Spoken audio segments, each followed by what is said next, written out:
दोस्तों नमस्कार, ये है मार्गदर्शन फॉर सिविल सर्विसेज। मैं अनुराग चौधरी। दोस्तों आज की वीडियो में प्रस्तुत है इतिहास विषय से आयोजित किए जाने वाले एलटी ग्रेड परीक्षा और गवर्नमेंट इंटर कॉलेज प्रवक्ता परीक्षा के लिए मेंस यानी मुख्य परीक्षा के लिए कुछ महत्वपूर्ण प्रश्नों का अभ्यास। इसमें हम 200 शब्द सीमा वाले कुल 5 प्रश्नों को हल करेंगे। 4 प्रश्न इसमें सिंधु घाटी सभ्यता से और 1 प्रश्न वैदिक समाज के संबंध में है। इन प्रश्नों को हल करने के क्रम में हम उन महत्वपूर्ण बिंदुओं और की पॉइंट्स को देखेंगे जिनको आपको अपने उत्तर लिखने के क्रम में शामिल करना है। और मुख्य परीक्षा के लिए जब आप उत्तर लिखते हैं तो उसमें से कई तथ्य जो प्रारंभिक परीक्षा के लिए आप तैयार करते हैं उन तथ्यों को भी आपको याद होना चाहिए ताकि आप अपने उत्तर लेखन में उनको शामिल करके उनकी गुणवत्ता को बढ़ा सकें। आप जानते हैं कि इसमें जो शब्द सीमा है वो निश्चित होती है। 10 प्रश्न 200 शब्द सीमा के हैं और 10 प्रश्न 125 शब्दों के हैं। तो इसलिए आपको अपने उत्तर को सटीक लिखना है, कोई इधर उधर की बातें नहीं लिखनी है और कुछ तथ्यों का समावेश करना है ताकि आपके उत्तर की गुणवत्ता बढ़े और आपको मुख्य परीक्षा में ज़्यादा से ज़्यादा अंक प्राप्त हों। सबसे पहले आइए सिंधु घाटी सभ्यता के एक महत्वपूर्ण प्रश्न के बारे में जानते हैं। ये प्रश्न आपसे पूछा गया है कि हड़प्पा सभ्यता का नगरीय नियोजन आधुनिक नगरीय नियोजन का आधार प्रस्तुत करता है। इस कथन की समीक्षा करिए। ये थोड़ा सा टेक्निकल प्रश्न है। हड़प्पा सभ्यता का नगरीय नियोजन आधुनिक नगरीय नियोजन का आधार प्रस्तुत करता है। इस कथन की समीक्षा करिए। तो आप जानते हैं कि हड़प्पा सभ्यता जो है भारत की प्रथम कांस्य युगीन सभ्यता है और भारत में नगरीकरण की शुरुआत हड़प्पा सभ्यता के समय में हुई थी। आप इस प्रश्न को या इस तथ्य को डाल सकते हैं कि हड़प्पा सभ्यता भारत की प्रथम कांस्य युगीन सभ्यता है और भारत में नगरीकरण की शुरुआत हड़प्पा सभ्यता के समय से हुई थी, इसलिए इसको प्रथम नगरीय क्रांति भी कहा गया है। लेकिन अगर जो हम सामान्य तथ्य जाने जो हम प्रारंभिक परीक्षा के रूप में तैयार करते हैं तो उत्तर लिखने से पहले थोड़ा सा इसकी पृष्ठभूमि जानिए। हड़प्पा सभ्यता दुनिया की प्राचीनतम सभ्यताओं में से एक है और इस सभ्यता की लिपि अभी तक पढ़ी नहीं जा सकी है। इस कारण इस सभ्यता के संबंध में जो महत्वपूर्ण तथ्य और जानकारियां हैं वो सभी स्रोत अभी पुरातात्विक साक्ष्य के रूप में ही हैं। सबसे पहले आप जानते हैं कि चार्ल्स मैसन ने हड़प्पा के टीले का उल्लेख 1826 में किया था, जो सिकंदर के आक्रमण संबंधी स्थलों की खोज कर रहे थे। 1856 में लाहौर से कराची के बीच रेलवे लाइन के निर्माण के दौरान 2 इंजीनियर भाई जॉन ब्रंटन और विलियम ब्रंटन ने ईंट के रोड़ों की आवश्यकता के लिए हड़प्पा के टीले की खुदाई की, लेकिन वो लोग भी इसके महत्व को या पुरातात्विक महत्व को नहीं समझ पाए। इसके अलावा 1853, 1856, 1873 में अलेक्जेंडर कनिंघम ने इस क्षेत्र का दौरा किया और 1875 में एक सर्वे रिपोर्ट प्रकाशित कराया। 1912 में J.F. फ्लीट ने रॉयल एशियाटिक सोसाइटी की पत्रिका में लिखे गए अपने लेख में हड़प्पा के टीले से प्राप्त सामग्रियों को सिकंदर द्वारा बसाई गई बस्ती के भवनों का अवशेष बताया था। लेकिन सबसे मुख्य खोज इसमें 1921 में भारतीय पुरातत्व सर्वेक्षण विभाग के महानिदेशक सर जॉन मार्शल के निर्देशन में राय बहादुर दयाराम साहनी ने किया था और दयाराम साहनी और राखाल दास बनर्जी के प्रतिवेदन यानी रिपोर्ट के आधार पर 1924 में सर जॉन मार्शल ने इस नई सभ्यता की घोषणा करते हुए इसे सिंधु सभ्यता का नाम दिया, क्योंकि शुरू में खोजे गए स्थल सिंधु और इसकी सहायक नदियों के किनारे पाए गए थे। तो सबसे पहले 1933-34 में पुरातत्व विभाग ने इस सभ्यता के पहले खोजे गए स्थल हड़प्पा के आधार पर इस सभ्यता का नाम हड़प्पा सभ्यता भी रखा था और इस सभ्यता की जो अधिकांश बस्तियां रही हैं वो विलुप्त सरस्वती और उसकी सहायक नदियों के किनारे पाई गई हैं, इसलिए कुछ विद्वान इसका नाम सिंधु सरस्वती सभ्यता या सरस्वती सभ्यता भी स्वीकार करते हैं। लेकिन आप जान लीजिए कि हड़प्पा सभ्यता जो है ये भारत में नगरीकरण की शुरुआत करने वाली सभ्यता थी। तो सबसे पहले इसमें क्या आपको डालना है, ये अगर आपके सामने ये प्रश्न पूछ लिया जाए कि हड़प्पा सभ्यता का नगरीय नियोजन आधुनिक नगरीय नियोजन का आधार प्रस्तुत करता है, तो आप अगर ऐसे थोड़ा सा गहराई से सोचेंगे तो आपको स्पष्ट होगा कि आज से जो सभ्यता है 4-5 हज़ार साल पहले जो विकसित हुई सभ्यता है, ये सभ्यता ऐसी रही है जो मानव था उसी के आगे हम लोग आने वाली पीढ़ियां हैं। और जो उस समय का मानव था उसका मस्तिष्क जैसा था कि कुछ न कुछ चीज़ें या बहुत सारी चीज़ें हम लोगों ने उसी को ही अपनाया है, जैसा कि सिंधु घाटी सभ्यता में आपको चीज़ें देखने को मिलेंगी। तो इसी आधार पर ये प्रश्न भी पूछा गया है कि हड़प्पा सभ्यता का जो नगरीय नियोजन था वो आधुनिक नगरीय नियोजन का आधार है, इसको आप कैसे सिद्ध करेंगे, ये आपको बताना है। तो ये बहुत ही महत्वपूर्ण प्रश्न है आपके लिए। ये पूछा जा सकता है कि सिंधु सभ्यता या हड़प्पा सभ्यता का नगरीय नियोजन क्या था। तो सबसे पहले इसमें मैंने बताया, आप ये लिखेंगे कि भारत में नगरीकरण की शुरुआत हड़प्पा सभ्यता के समय से ही हुई थी और हड़प्पाई समाज एक विकसित नगरीय समाज था और ये भारत की प्रथम कांस्य युगीन सभ्यता है, ये तो आप जानते ही हैं। और यहाँ के जो नगर थे, हड़प्पा सभ्यता के नगर थे, वो सुव्यवस्थित और सुनियोजित तरीके से बसाए गए थे। और अगर सामान्य रूप से देखेंगे तो सभी हड़प्पाई स्थल दो भागों में बटे थे। एक तो दुर्ग क्षेत्र जो शासक वर्ग और उच्च वर्ग के लोगों के रहने के लिए थे, और दूसरा नगर क्षेत्र जहां आम नागरिक रहते थे। तो इतना आप अपने उत्तर में आप एक पैराग्राफ में डाल सकते हैं कि हड़प्पाई समाज एक विकसित नगरीय समाज था। इसे प्रथम नगरीय क्रांति भी कहा गया है क्योंकि भारत में नगरीकरण की शुरुआत हड़प्पा सभ्यता के समय से हुई थी और ये नगर सुव्यवस्थित और सुनियोजित तरीके से बसाए गए थे। प्रायः सभी हड़प्पाई स्थल दो भागों में बटे थे। एक तो दुर्ग क्षेत्र जो थोड़ा ऊंचाई पे बसा हुआ था, इसमें शासक और उच्च वर्ग के लोग रहते थे, और दूसरा नगर क्षेत्र जो आम नागरिकों के लिए बना हुआ था। नगरीय स्वरूप कैसा था हड़प्पा सभ्यता का, तो आप देखेंगे, अगर आप रेखा चित्र और चार्ट के आधार पर बनाएंगे तो हड़प्पा सभ्यता आप यहाँ पर लिख सकते हैं। हड़प्पा सभ्यता का नगरीय स्वरूप, ये प्रथम नगरीय सभ्यता थी। कांस्य युगीन और व्यापार वाणिज्य प्रधान वाली सभ्यता थी। यहाँ पर सड़कें व्यवस्थित थीं, नालियाँ थीं, शौचालय थे, कुएं थे और ईंटों का प्रयोग इस सभ्यता के मकान और अन्य जो स्थापना है उनके निर्माण में किया गया था। प्रश्न क्या पूछा गया है? प्रश्न ये पूछा गया है कि हड़प्पा सभ्यता का जो नगरीय नियोजन है वो आधुनिक नगरीय नियोजन का आधार प्रस्तुत करता है। तो सबसे पहले आपने बता दिया कि हड़प्पा सभ्यता नगरीय सभ्यता थी। यहाँ पर क्या क्या विशेषताएं थीं? सड़कें व्यवस्थित थीं और नालियाँ थीं, शौचालय थे, कुएं थे पानी के लिए, और ईंटों का प्रयोग किया गया था। वर्तमान में जो आधार है, वर्तमान में ये आधार प्रस्तुत करता है वर्तमान नगरीय नियोजन का। तो इसमें क्या क्या चीज़ें आज शामिल की जाती हैं, जैसे स्वच्छ भारत अभियान, दरवाजा बंद अभियान, स्मार्ट सिटी योजना, आवास विकास प्राधिकरण, नगर पालिका, स्थानीय स्वशासन आदि ये वर्तमान निरंतरता को दर्शाते हैं।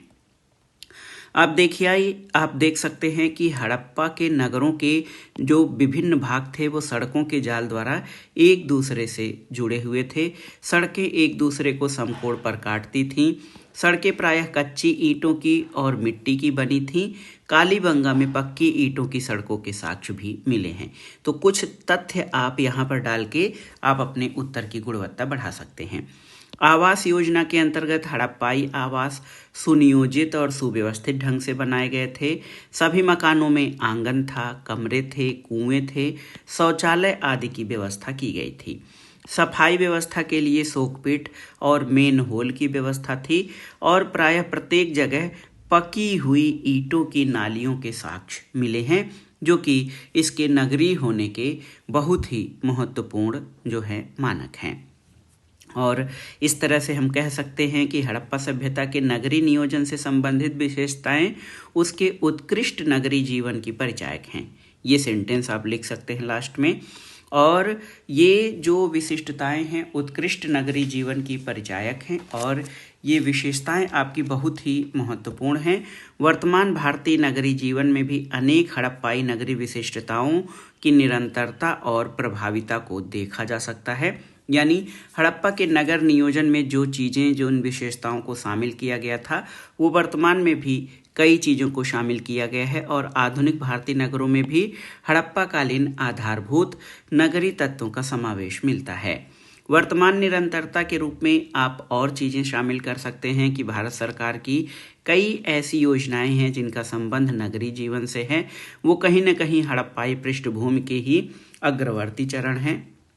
इसमें नगरों के नियोजन, नगरों के विकास और नगरों के व्यवस्थापन के लिए कई प्रकार की जो है शहरी विकास के लिए योजनाएं चलाई जा रही हैं और वर्तमान में नगर नियोजन से संबंधित कई संस्थाएं हैं, जैसे आवास विकास योजना, विकास प्राधिकरण, नगरपालिका आदि। इनकी पृष्ठभूमि भी अगर देखें तो हड़प्पा सभ्यता से प्रभावित मानी जा सकती है। नगरों के विकास को पूर्णतः समर्पित वर्तमान में स्मार्ट सिटी योजना है। यह न केवल भारतीय बल्कि वैश्विक दृष्टि से हड़प्पाई नगर नियोजन की प्रासंगिकता को सिद्ध करती है। तो ये बहुत ही महत्वपूर्ण प्रश्न है आपके सामने। आपने देखा कि अगर ये प्रश्न आपसे पूछा जाए कि जो हमारा हड़प्पाकालीन जो हमारी विशेषताएं थी नगरीय नियोजन की, वो वर्तमान में भी परिलक्षित होती हैं, तो आप इस प्रश्न को इस तरह से उत्तर लिख सकते हैं। अगर ये प्रश्न पूछा जाए कि हड़प्पा सभ्यता का नगरीय नियोजन आधुनिक नगरीय नियोजन का आधार प्रस्तुत करता है, इस कथन की समीक्षा कीजिए, तो आप इस तरह से लिख सकते हैं। सबसे पहले हड़प्पा के नगरीय जीवन की विशेषताएं या हड़प्पा का जो नगरीय क्रांति थी, नगरीकरण की शुरुआत थी, वो हड़प्पा में किस तरह से हुई थी, उसकी क्या क्या विशेषताएं थी और वर्तमान में सरकार द्वारा कई ऐसी नगरीय विकास और व्यवस्थापन की योजनाएं चलाई जा रही हैं, जिससे इस बात को बल मिलता है कि अनेक ऐसी योजनाएं हैं जो नगरीय विकास से संबंधित हैं और नगर नियोजन से संबंधित कई संस्थाएं हैं जिनका विकास ये हड़प्पा से प्रभावित माना जा सकता है। तो 200 शब्दों में आप आसानी से इस प्रश्न का उत्तर इस तरह से लिख सकते हैं।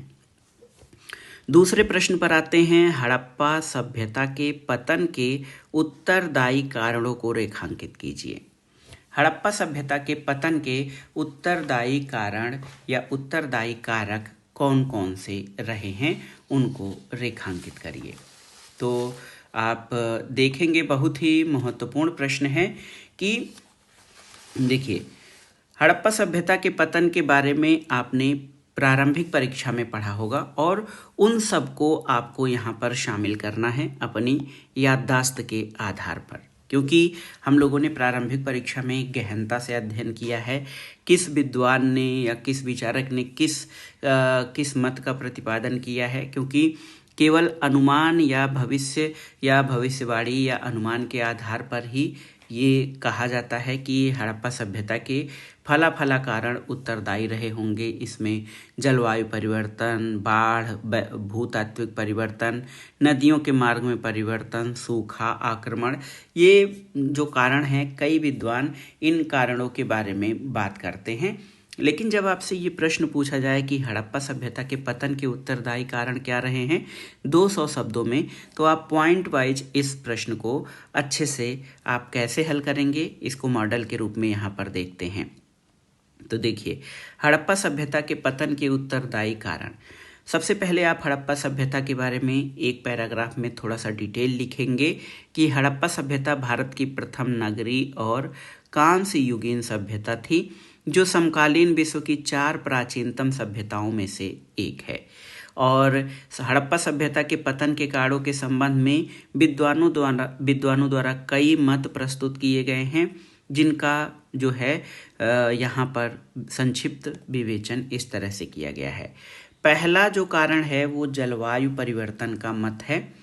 जलवायु परिवर्तन मत जो है हड़प्पा सभ्यता के पतन के कारणों में जो रखा जाता है, उसमें मुख्य रूप से जो विचारक हैं ऑरेल स्टाइन और अमलानंद घोष, इनके द्वारा जलवायु परिवर्तन संबंधी विचार प्रस्तुत किया गया है। हड़प्पा सभ्यता के पतन के उत्तरदायी कारण में इनका मानना है कि जलवायु परिवर्तन के कारण घास आच्छादन कम हुआ, भूमि का क्षरण हुआ, नदियां सूख गईं और अर्थव्यवस्था प्रभावित हुई। इससे ही हड़प्पा सभ्यता का पतन हुआ है। दूसरा कारण भीषण बाढ़ को माना जाता है। तो बाढ़ को हड़प्पा सभ्यता के पतन का कारण मानने वाले विचारकों में आप देखिए जॉन मार्शल, मैके और Rao, SR. Rao. John Marshall, मैके और एस.आर. राव द्वारा ये समर्थित मत है कि हड़प्पा, मोहनजोदड़ो, लोथल, चन्हुदड़ो आदि नगर बाढ़ से नष्ट हुए थे। तीसरा जो कारण विचारकों द्वारा बताया जाता है वो भूतात्विक परिवर्तन है। भूतात्विक परिवर्तन को हड़प्पा सभ्यता के पतन का कारण या उत्तरदायी मानने वाले विचारकों में दयाराम साहनी, राइक्स, लैम्ब्रिक, इनके द्वारा ये मत प्रस्तुत किया गया कि अरब सागर के उत्तरी छोर पर जमीन में उभार आने से अन्य नदियों का अरब सागर तक न पहुंच पाना ये सिंधु सभ्यता के पतन का कारण था।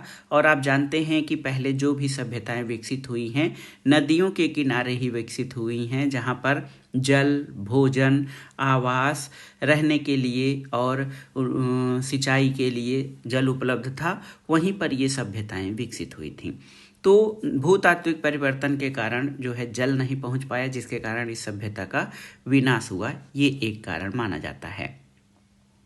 इसके अलावा भूतात्विक परिवर्तन के अलावा नदियों के मार्ग में परिवर्तन भी एक बहुत ही महत्वपूर्ण कारण माना जाता है। एस.आर. राव और डेल्स के द्वारा इस मत का प्रतिपादन किया गया। हड़प्पा और कालीबंगा के पतन के लिए हड़प्पा रावी नदी के तट पर, कालीबंगा घग्गर नदी के किनारे है। तो इसमें नदियों के मार्ग में परिवर्तन वाले कारण में ये माना जाता है कि हड़प्पा और कालीबंगा ये नदियों के मार्ग में परिवर्तन के कारण ये जो है सभ्यता नष्ट हुई। इसके अलावा कुछ विचारक भौतिक और रासायनिक परिवर्तन को भी इसके पतन के लिए उत्तरदायी मानते हैं, जिसमें रूसी विद्वान दिमित्रेव का मत है कि भौतिक और रासायनिक परिवर्तन के कारण पर्यावरण में परिवर्तन हुआ, जिसके कारण हड़प्पा सभ्यता का पतन हुआ था। एक और बहुत ही महत्वपूर्ण कारण माना जाता है आर्य आक्रमण। आर्य आक्रमण को गार्डन चाइल्ड, मार्टिमर व्हीलर और Stuart Piggott, Mortimer wheeler, garden child और स्टुअर्ट पिगट का ये मत है कि आर्य आक्रमण के कारण इस सभ्यता का विनाश हुआ।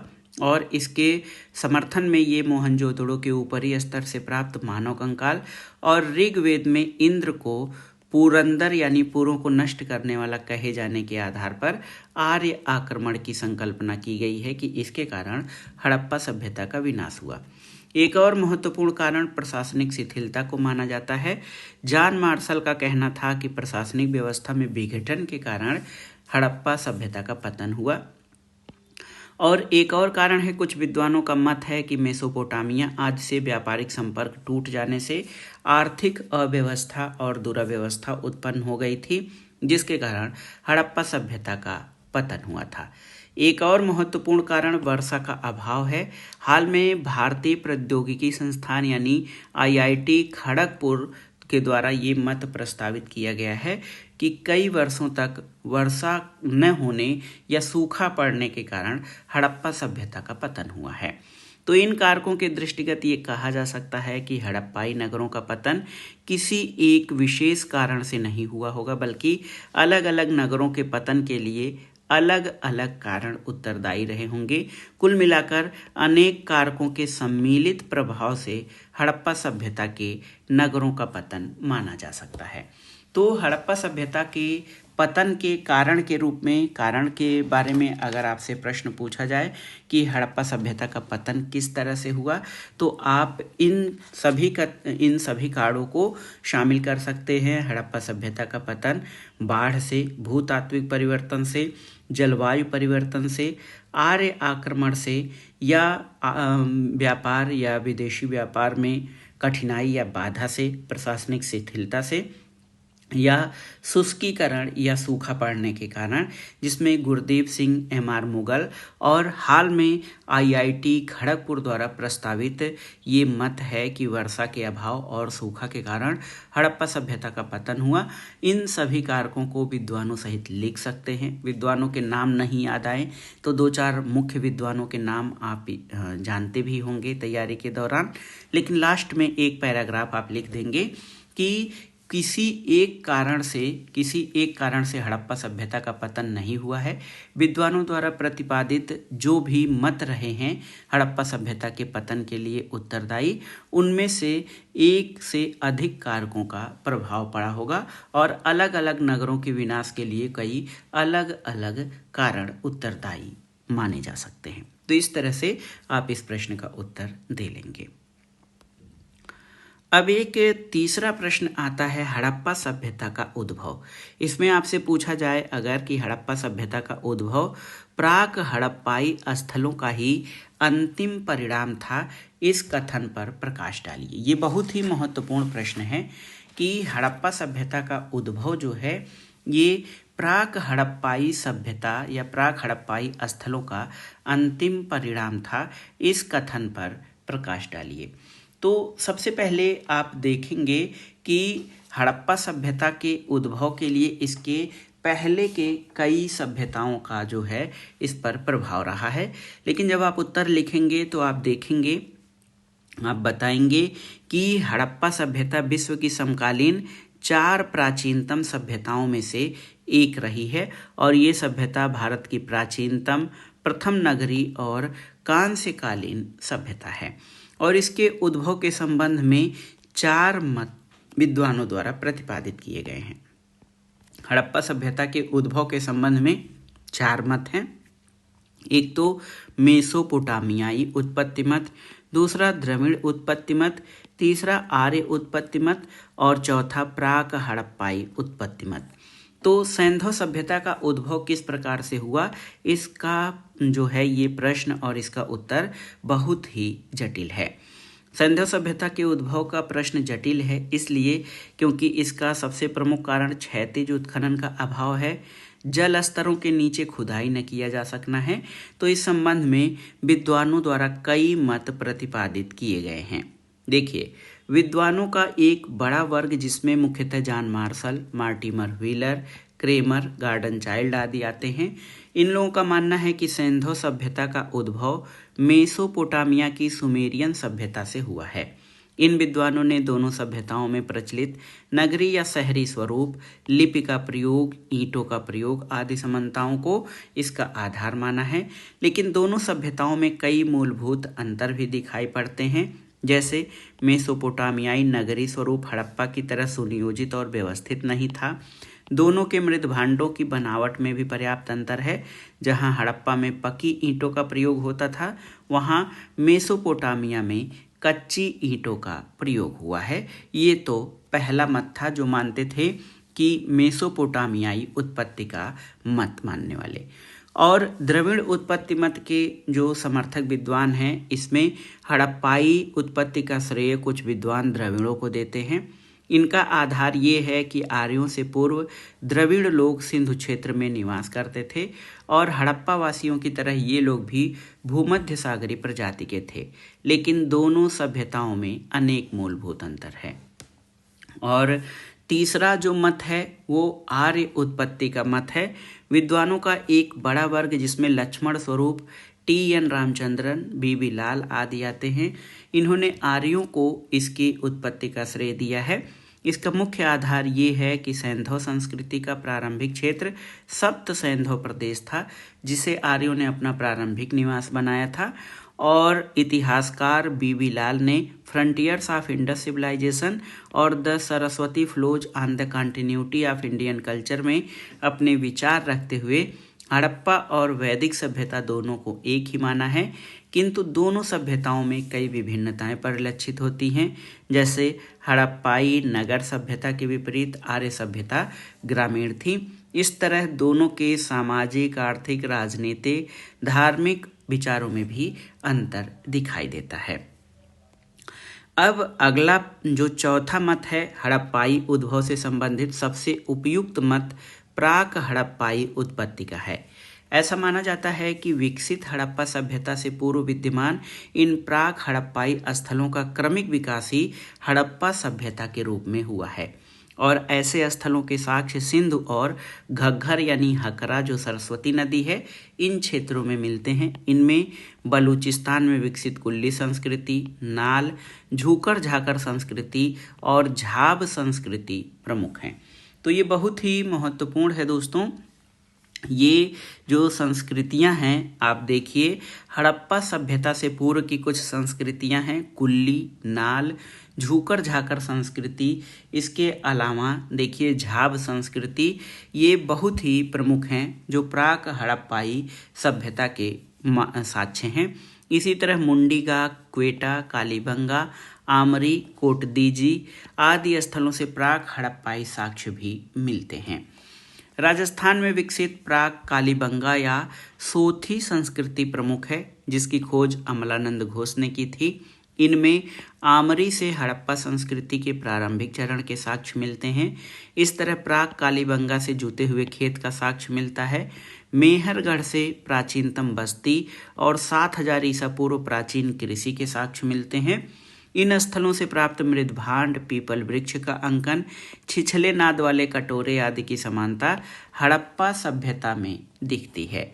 और लास्ट में आप ये कह सकते हैं कि इन स्थलों से अभी तक लिपि, पक्की ईंटों का प्रयोग और मुहरों के प्रयोग के साक्ष्य नहीं मिले हैं। फिर भी हड़प्पाई सभ्यता के उद्भव का स्रोत श्रेय इन्हीं प्रारंभिक संस्कृतियों को दिया जाना अधिक समीचीन प्रतीत होता है। तो ये प्रश्न आपसे पूछा गया था कि हड़प्पा सभ्यता का उद्भव प्राक हड़प्पाई स्थलों का ही अंतिम परिणाम था। इस कथन पर प्रकाश डालिए। तो सबसे पहले आप हड़प्पा सभ्यता के बारे में थोड़ा सा बताएंगे और इसके उद्भव संबंधी 4 मतों के बारे में लिखेंगे। मेसोपोटामियाई उत्पत्ति का मत, द्रविड़ उत्पत्ति का मत, आर्य उत्पत्ति का मत, और अंत में आप इस बात से अपनी बात समाप्त करेंगे कि प्राक हड़प्पाई उत्पत्ति मत जो है ये काफ़ी हद तक प्रासंगिक है हड़प्पा सभ्यता के उद्भव का जो साक्ष्य है, कारण है, उसको सिद्ध करने में। तो इस तरह से आप इस प्रश्न का उत्तर लिख सकते हैं।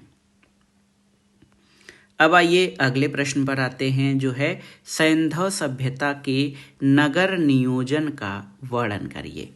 सैंधव सभ्यता के नगर नियोजन का वर्णन करिए। अगर आपसे ये प्रश्न पूछा जाता है तो आप इसका उत्तर किस तरह से लिखेंगे, इसको आइए इस मॉडल आंसर के रूप में देखते हैं। ये 200 शब्दों में इसका उत्तर आपको लिखना है।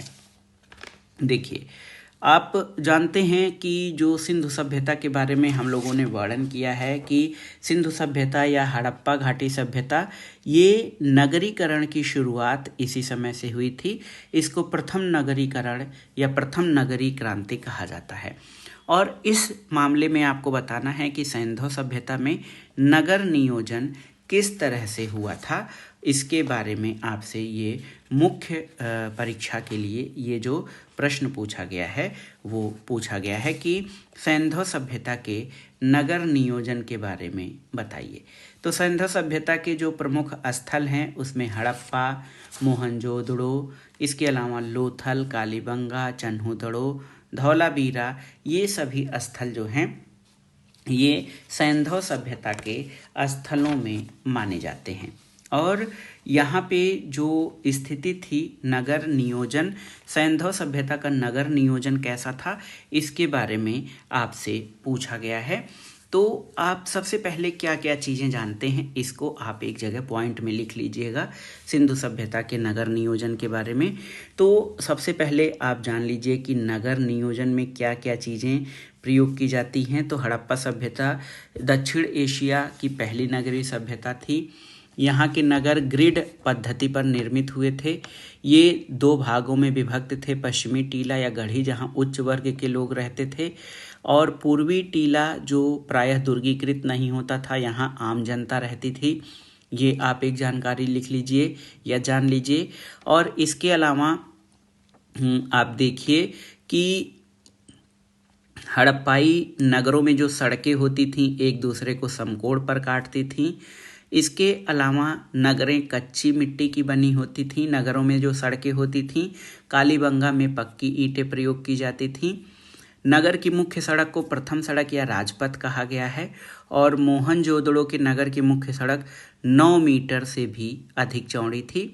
और इन नगरों की विशेषताओं में एक क्या है सबसे महत्वपूर्ण चीज़, वो है जल निकासी की व्यवस्था। जो जल निकासी के लिए नालियां हैं पक्की ईंटों की बनी थी और जो ईंटों का प्रयोग हुआ है ये चतुर्भुजाकार ईंटें यहाँ पर प्रयोग की गई हैं। तो नगर नियोजन में ये ग्रिड पैटर्न पर बनाई गई थी। सड़कों की जो व्यवस्था थी वो बहुत अच्छी थी। नगर 2 भागों में विभक्त थे और जल निकासी की उत्तम व्यवस्था, ये सिंधु सभ्यता के नगर नियोजन की मोटी मोटी बातें हैं। अब उत्तर कैसे लिखेंगे, तो आप उत्तर लिखिए कि सिंधु सभ्यता के नगर विश्व के प्राचीनतम सुनियोजित नगर हैं। इन नगरों का विन्यास दुर्ग के रूप में किया गया है जिसमें पारिखा, प्राकार, द्वार, अट्टालक, राजमार्ग, प्रासाद, कोष्ठागार, सभागार, जलाशय, अन्नागार आदि प्राप्त होते हैं। ये आपने प्रारंभिक परीक्षा में भी पढ़ा है। हड़प्पा का नगर 2 भागों में पूर्व और पश्चिम में विभक्त था। आप जान लीजिए, पश्चिमी टीला ऊंचा होता था जिसे गढ़ी क्षेत्र कहते हैं। पूर्वी टीला तुलना में नीचा था, इसे नगर के नाम से जाना जाता था। दुर्ग क्षेत्र उत्तर से दक्षिण की तरफ ढालदार था। दुर्ग क्षेत्र 12.9 मीटर चौड़ी और 10.66 मीटर ऊंची रक्षा प्राचीर से घिरा था। रक्षा प्राचीर या जो दीवार होती थी वो कच्ची ईंट और मिट्टी की बनी हुई थी, लेकिन दीवार के बाहरी हिस्सों में पक्की ईंटों की चिनाई की गई थी। दुर्ग क्षेत्र के बाहर उत्तर दिशा में 20 फीट ऊंचे टीले की खुदाई से श्रमिक बस्ती के साक्ष्य मिले हैं। श्रमिक आवास के उत्तर की ओर ईंटों के बने हुए 18 वृत्ताकार चबूतरे मिले हैं जिनके मध्य एक छिद्र मिलता है। इन चबूतरों का प्रयोग अनाज कूटने के लिए किया जाता था। चबूतरों के उत्तर में अन्नागार के साक्ष्य मिले हैं। अन्नागार या जहाँ पर अनाज भंडारण किया जाता था, ये अन्नागार 2 पंक्तियों में 6-6 खंडों में विभाजित थे। हड़प्पा नगर योजना की आधार पीठिका नगर की प्रमुख सड़कें थीं। ये पूरब से पश्चिम की ओर और उत्तर से दक्षिण की ओर जाती थीं। इसके अलावा प्रत्येक नगर इनके द्वारा कई खंडों में बंटा होता था। इन खंडों में एक निश्चित योजना के आधार पर भवनों का निर्माण हुआ था। इस नगर योजना के तहत जो सड़कें होती थीं वो सीधी होती थीं, एक दूसरे को समकोण पर काटती थीं। सड़कों के दोनों ओर चबूतरे बने हुए मिले हैं, ये दुकानों के लिए रहे होंगे। सिंधु सभ्यता के सभी नगर अपनी नालियों की सुव्यवस्था के लिए प्रसिद्ध हैं। नाली यानी जल प्रबंधन व्यवस्था। नालियों की जुड़ाई और प्लास्टर में मिट्टी, चूने और जिप्सम का प्रयोग मिलता है। नालियों के किनारे बने गड्ढों में कूड़ा करकट इकट्ठा किया जाता था। छोटी नालियाँ बड़ी नालियों में मिल जाती थीं जो सुनियोजित ढंग से बनी हुई थीं या सुनियोजित ढंग से मिलती हैं। तो ये प्रश्न आपसे पूछा गया था, हड़प्पा सभ्यता की नगरीय योजना का वर्णन करिए। तो नगरीय योजना में आप जो चीज़ें हैं, मुख्य चीज़ें हैं कि नगर नियोजन ये ग्रिड पैटर्न पर आधारित था और प्रायः सड़कें एक दूसरे को समकोण पर काटती थीं। उनके किनारे किनारे मकानों की योजना की गई थी। जल निकासी की उत्तम व्यवस्था की गई थी और प्रायः 2 भागों में नगर विभक्त होता था। दुर्ग या ऊपरी हिस्सा जहाँ पर उच्च वर्ग या शासक वर्ग के लोग रहते थे और दूसरा निचला हिस्सा था जो जिसको नगर कहा जाता था। यहाँ जन सामान्य के लोग रहते थे। और हड़प्पा सभ्यता की नगरीय व्यवस्था में जो सबसे महत्वपूर्ण विशेषता है कि पक्की ईंटों का प्रयोग किया गया था और जल निकासी की उत्तम व्यवस्था थी। ये सारी चीज़ें आप उसमें लिख सकते हैं। अब आइए वैदिक कालीन समाज से संबंधित एक प्रश्न है, उसको देख लेते हैं। ये प्रश्न भी बेहद महत्वपूर्ण है। वैदिक कालीन समाज या वैदिक सभ्यता का परिचय दीजिए। तो वैदिक कालीन समाज में 2 पीरियड आते हैं, एक ऋग्वैदिक पीरियड 1500 से 1000 ईसा पूर्व और दूसरा उत्तर वैदिक पीरियड 1000 से 600 ईसा पूर्व। ये दोनों समाज शामिल हैं। वैदिक सभ्यता वो सभ्यता थी जिसका उल्लेख वेदों में मिलता है और इस सभ्यता के निर्माता आर्य थे। वैदिक शब्द वेद से बना हुआ है जिसका अर्थ होता है ज्ञान और आर्य भाषा सूचक शब्द है जिसका अर्थ है श्रेष्ठ या कुलीन। तो इस तरह से आप देखिए कि जो वैदिक सभ्यता है उसमें वैदिक सभ्यता का समाज किस तरह से था उसके बारे में आपको प्रश्न पूछा गया है। इसमें प्रश्न पूछा जा सकता है वैदिक कालीन राजनीतिक व्यवस्था या सामाजिक व्यवस्था का वर्णन करिए। वैदिक कालीन जो समाज था उसकी प्रमुख विशेषताओं में या ऋग्वैदिक काल के प्रमुख प्रशासनिक अधिकारियों के बारे में बताइए। उनका आर्थिक जीवन कैसा था, धार्मिक जीवन कैसा था, इन सब के बारे में भी प्रश्न पूछा जा सकता है। लेकिन यहाँ पर हम लोगों से पूछा गया है कि वैदिक कालीन समाज का संक्षिप्त वर्णन करिए। तो इसको हम दो भागों में बांटेंगे, एक तो ऋग्वैदिक समाज और उसमें क्या स्थिति थी, और दूसरा उत्तर वैदिक समाज और उसमें क्या व्यवस्था थी, इसके बारे में हम जानेंगे। देखिए, उत्तर वैदिक समाज में, ऋग्वैदिक समाज में परिवार जो है ये कबायली संगठन के रूप में था। लोगों की आस्था और विश्वास अपने कबीले के प्रति होता था और इनको जन कहा जाता था। ऋग्वैदिक समाज का आधार परिवार था और परिवार जो है ये पितृसत्तात्मक होता था। जहाँ पे हड़प्पा सभ्यता में मातृदेवी की पूजा होती थी, उस आधार पर उसे मातृसत्तात्मक परिवार कहा गया है। लेकिन ऋग्वैदिक समाज पितृसत्तात्मक होता था और पिता परिवार का मुखिया होता था। परिवार के बाद वर्ण आइए देखते हैं। तो वर्ण में ऋग्वेद में वर्ण शब्द रंग के अर्थ में और कहीं कहीं व्यवसाय के चयन में प्रयुक्त हुआ है। प्रारंभ में 3 वर्णों का उल्लेख मिलता है, ब्रह्म, क्षत्र और विश्व। आर्यों ने अनार्यों को परास्त कर अपने सामाजिक संगठन में स्थान दिया और चौथा वर्ण शूद्र नाम से समाज में उत्पन्न हो गया। तीसरा हम देखिए विवाह के बारे में यहाँ पर चर्चा करेंगे कि विवाह वैदिक कालीन समाज में परिवार, वर्ण और विवाह की क्या दशा थी। तो ऋग्वैदिक समाज में विवाह एक पवित्र बंधन था। परिवार में एक पत्नीत्व विवाह ही सामान्य रूप से प्रचलित था। कुछ कुलीन वर्ग के लोग एक से अधिक पत्नियां रखते थे। बहुपति प्रथा के भी कुछ संकेत मिले हैं और इस काल में विधवा विवाह और नियोग प्रथा के प्रचलन का भी जो है आभास मिलता है। बाल विवाह का कोई उदाहरण नहीं मिलता है और स्त्रियों की शिक्षा दीक्षा की अच्छी व्यवस्था थी, क्योंकि वैदिक काल में लोपामुद्रा, घोषा और विश्ववारा आदि विदुषी स्त्रियों के नाम आते हैं। भोजन कैसा होता था। तो आर्य लोग शाकाहारी और मांसाहारी दोनों थे। भोजन में दूध, घी आदि का विशेष महत्व था। प्रायः भेड़, बकरी आदि पशुओं का मांस खाया जाता था। गाय को पवित्र पशु मानते हुए इसको अघन्य कहा गया है और गाय ही विनिमय का माध्यम होती थी। सोम और सूरा आर्यों के मुख्य पेय थे। तो ये भोजन के बारे में था। वस्त्र और सज्जा। तो आर्यों के वस्त्र सूत, ऊन और मृग चर्म के बनाए जाते थे। स्त्री पुरुष दोनों आभूषण पहनते थे और वस्त्रों पर सोने के तारों से कढ़ाई भी की जाती थी। लोग केश प्रसाधन की कला से भी परिचित थे। वैदिक काल में मनोरंजन की क्या स्थिति थी। तो ऋग्वैदिक आर्य आमोद प्रमोद का जीवन बिताते थे। नृत्य, संगीत, रथ दौड़ तथा पासा आदि उनके मनोरंजन के प्रमुख साधन थे। अब आइए उत्तर वैदिक समाज की प्रमुख जो स्थिति है उसके बारे में जानते हैं। तो उत्तर वैदिक काल में कबायली संगठन में दरार पड़ गई। कृषि प्रधान अर्थव्यवस्था के प्रचलन से लोगों का जीवन अस्थायी हुआ। चारों वर्णों के अधिकारों और कर्तव्यों का स्पष्ट विभाजन कर दिया गया। ब्राह्मण और क्षत्रिय अनुत्पादक होते हुए भी विशेषाधिकार संपन्न थे, इन्हें उच्च वर्ग में शामिल किया गया था।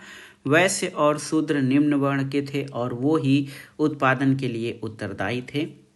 और प्रथम 3 वर्ण यानी ब्राह्मण, क्षत्रिय, वैश्य ये उपनयन संस्कार के अधिकारी थे।